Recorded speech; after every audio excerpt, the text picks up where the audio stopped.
Shalom bagi seluruh pemirsa JH TV di mana saja saudara berada. Saya senang bertemu dengan saudara-saudara dalam acara Cahaya Kasih JH TV. Bersama saya Pendeta Oyang Amos Esrai dari Gereja Pantekosta Serikat Jemaat Siloam di Jayapura. Kita akan bersama-sama menelusuri satu bagian firman Allah yang akan saya bagikan bagi kita saat ini. Dan untuk itu kita akan berdoa sebelum kita mendengar bersama-sama. Mari kita berdoa. Bapa yang di surga, Tuhan yang kami puji dan sembah dalam nama Tuhan kami Yesus Kristus, kami bersyukur. Tuhan membawa kami lagi saat ini untuk bertemu dalam satu bagian firman-Mu yang akan kami baca, renungkan bersama-sama. Dan akan menjadi berkat bagi kami secara pribadi maupun keluarga dan juga dalam jemaat. Kiranya Tuhan membuka hati kami, pikiran kami untuk menangkap dan mengerti, sehingga firman-Mu ini akan menjadi bagian yang inti dalam hidup kami. Dalam nama Yesus kami berdoa dan siap mendengarkan firman-Mu. Amin. Pendengar JTV di mana saja saudara berada, pagi ini satu bagian firman Tuhan yang akan saya bagikan kepada saudara. Saya angkat dari 1 Samuel, pasalnya yang ke-15 ayat 22 dan 23. 1 Samuel 15 ayat 22 dan 23 yang bunyinya demikian, saya akan bacakan untuk kita bersama. Tetapi jawab Samuel, apakah Tuhan itu berkenan kepada korban bakaran dan korban sembelihan sama seperti kepada mendengarkan suara Tuhan? Sesungguhnya mendengarkan lebih baik daripada korban sembelihan, memperhatikan lebih baik daripada lemak domba-domba jantan. Ayat 23, sebab pendurhakaan adalah sama seperti dosa bertenung, dan kedegilan adalah sama seperti penyembahan berhala dan terafim. Karena engkau telah menolak firman Tuhan, maka ia telah menolak engkau sebagai raja. Demikian bunyi firman Tuhan yang saya angkat dari persoalan Saul terhadap Tuhan, Saul yang membangkang terhadap perintah Tuhan. Tema yang saya angkat atau judul yang saya angkat untuk jadi renungan kita saat ini adalah ketaatan lebih baik daripada korban. Seluruh pemirsa JTV di mana saja saudara berada dan dapat menangkap siaran Cahaya Kasih ini. Nabi Samuel menegur Raja Saul. Ia mulai dengan sebuah pertanyaan yang sebenarnya tidak memerlukan jawaban. Kita lihat dalam ayat yang ke-22 bagian pertama. Apakah Tuhan itu berkenan kepada korban bakaran dan korban sembelihan sama seperti kepada mendengarkan suara Tuhan? Menurut isi jawaban akan kita lihat nanti sebentar di ayat yang ke-23. Bahwa Saul berkata, ia telah taat kepada Allah, tetapi sebenarnya Saul tidak benar sepenuhnya. Taat kepada Allah, tetapi sebenarnya tidak benar sepenuhnya. Inilah persoalan kita. Banyak kali kita melakukan sebuah kebenaran, tapi setengahnya saja, tidak sepenuhnya. Saul menyimpan Agag, raja Amalek yang harus dibasmi, dan menyimpan kambing domba yang harus dibasmi, seakan-akan Allah kita adalah Allah yang miskin, sehingga ia hendak menolong Allah. Saul sangka dengan melakukan hal itu, ia sudah memperlihatkan ketaatan dan kehebatannya. Mungkin kita berpikir sama dengan Saul, bahwa ketaatan yang setengah sama saja dengan ketaatan sepenuhnya. Ayat 22 bagian yang kedua, Samuel memberi jawabannya sendiri. Ia berkata bahwa ketaatan dan mendengarkan lebih baik daripada korban. Obedience and listening to God is better. Inilah persoalan kita. Banyak kali kita menyanyikan lagu yang bukan lagu wajib dengan begitu hebat.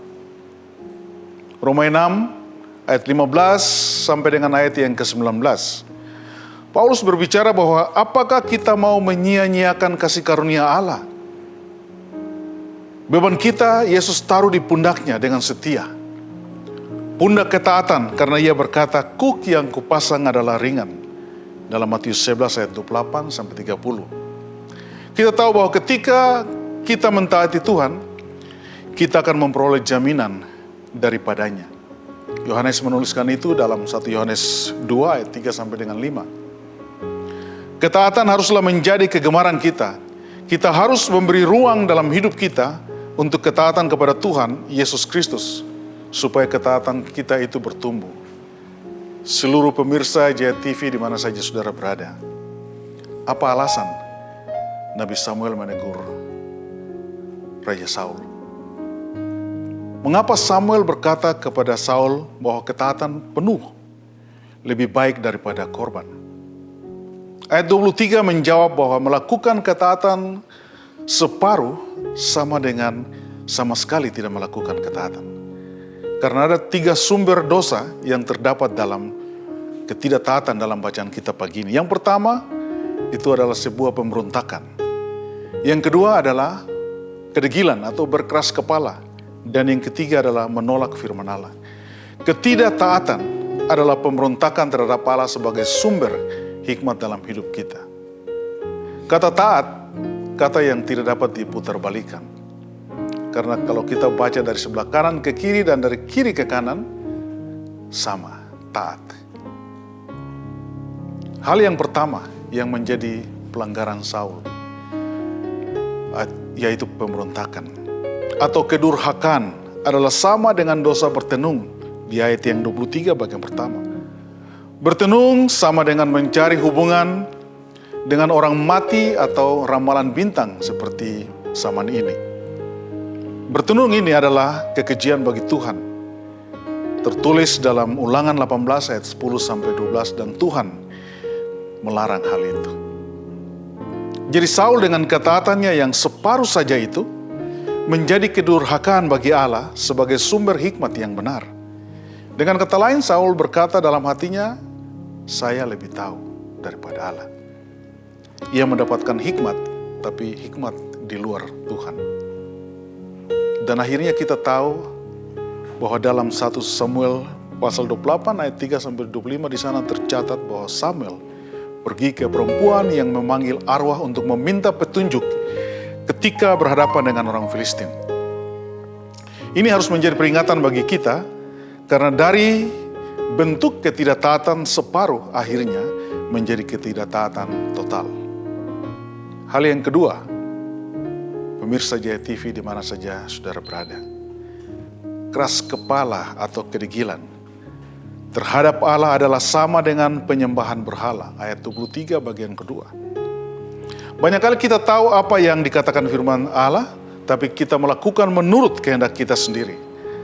Artinya kita mencari kehendak sendiri di atas kehendak Allah. Mencari nama sendiri di atas nama Allah.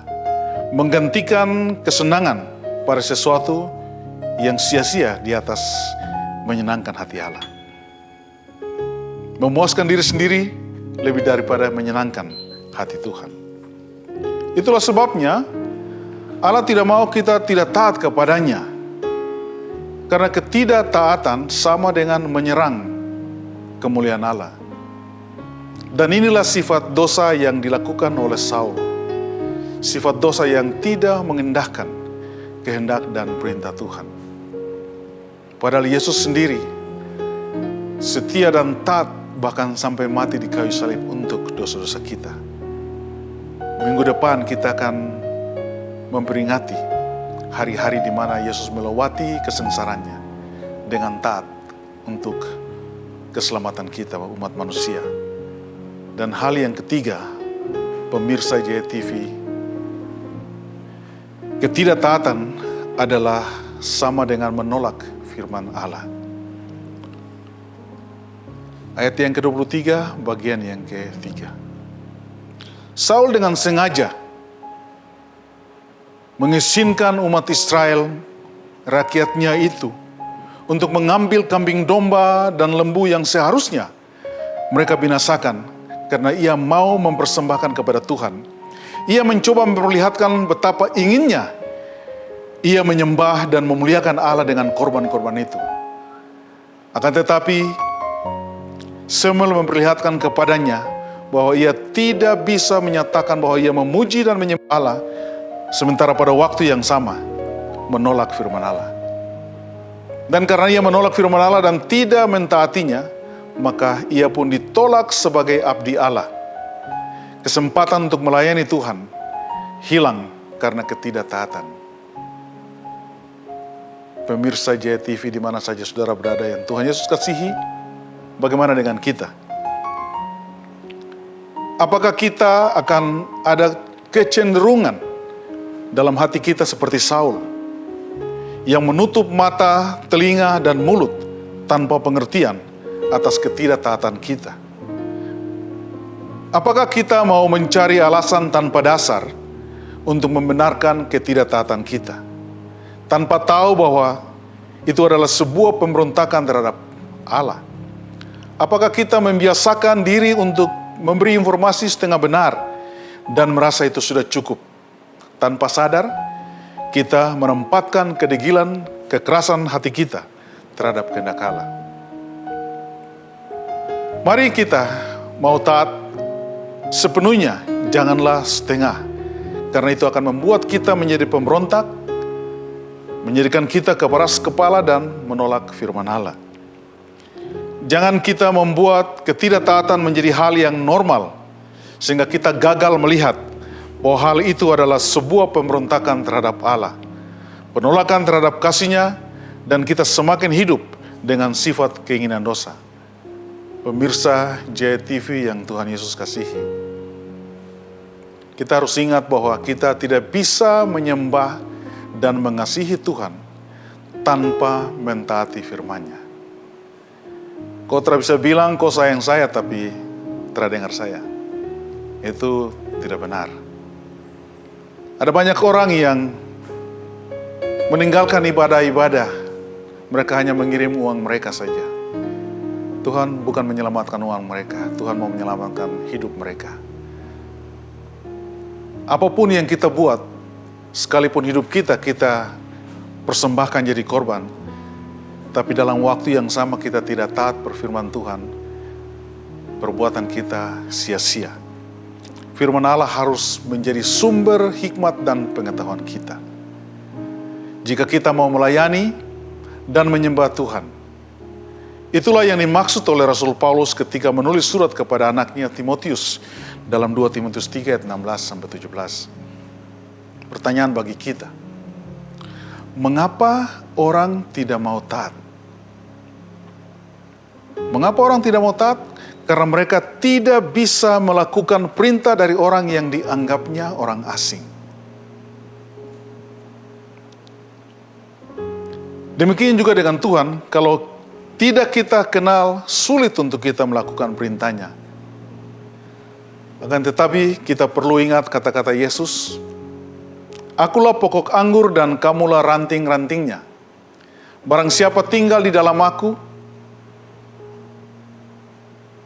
dan aku di dalam dia, ia berbuah banyak. Dengar, sebab di luar aku, kamu tidak dapat berbuat apa-apa." Kita tidak dapat berbuat apa-apa sehebatnya kita pun, kalau itu di luar Yesus.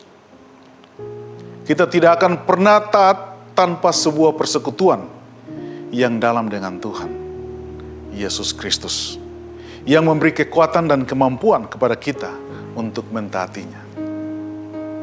Itu sebabnya, pemirsa JTV di mana saja saudara berada, Tuhan Yesus mengasihi saudara.